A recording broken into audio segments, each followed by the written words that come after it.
అక్కడైతే మేము ఆడం అంటూ తెగేసి చెప్తున్న రోహిత్ శర్మ. వివరాల్లోకి వెళ్తే 2025లో ఐసీసీ ఛాంపియన్స్ ట్రోఫీ నిర్వహిస్తున్నారన్న విషయం తెలిసిందే. అయితే ఆ ట్రోఫీని ఏషియన్ కంట్రీస్ అయిన శ్రీలంక, పాకిస్తాన్ ప్లేసెస్లో క్రికెట్ గేమ్స్ అయితే అరేంజ్ చేస్తున్నారు. అయితే ఇక్కడ సమస్య ఎక్కడొచ్చిందంటే ఇండియా, పాకిస్తాన్ గత 12 ఏళ్ళుగా ఒక బైలేటరల్ సిరీస్ కూడా ఆడలేదు. ఇండియా పాకిస్తాన్లో అడుగు కూడా పెట్టలేదు, ఏ మ్యాచెస్కి, ఏ ట్రోఫీస్కి కూడా.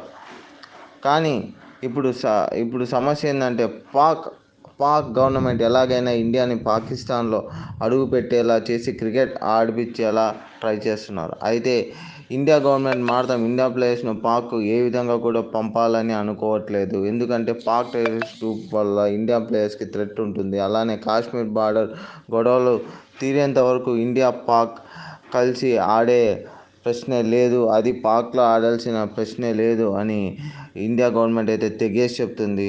కావాల్సంటే దుబాయ్లో మ్యాచెస్ పెడితే ఇండియా, పాకిస్తాన్ మ్యాచెస్ అక్కడ నిర్వహించవచ్చు అని ఇప్పుడే బీసీసీఐ, ఐసీసీఐకి చెప్పేసినట్టు తెలుస్తుంది.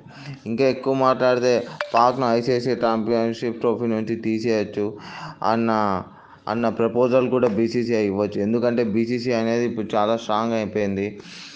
ఐసీసీ కన్నా బీసీసీ అనేది చాలా పెద్ద ఆర్గనైజేషన్గా మారింది. ఎందుకంటే ఒక ఐపీఎల్ వల్ల, అలాగే ఇండియా ఆడే మ్యాచెస్ వల్ల ఇప్పుడు ఇండియా క్రికెట్ ఫేమ్ అనేది టోటల్ ప్రపంచం అంతా తెలిసిపోయింది. మన ప్లేయర్స్ అలా క్రికెట్ని అయితే ప్రమోట్ చేసి పడేశారు. So BCCI greater than ICC.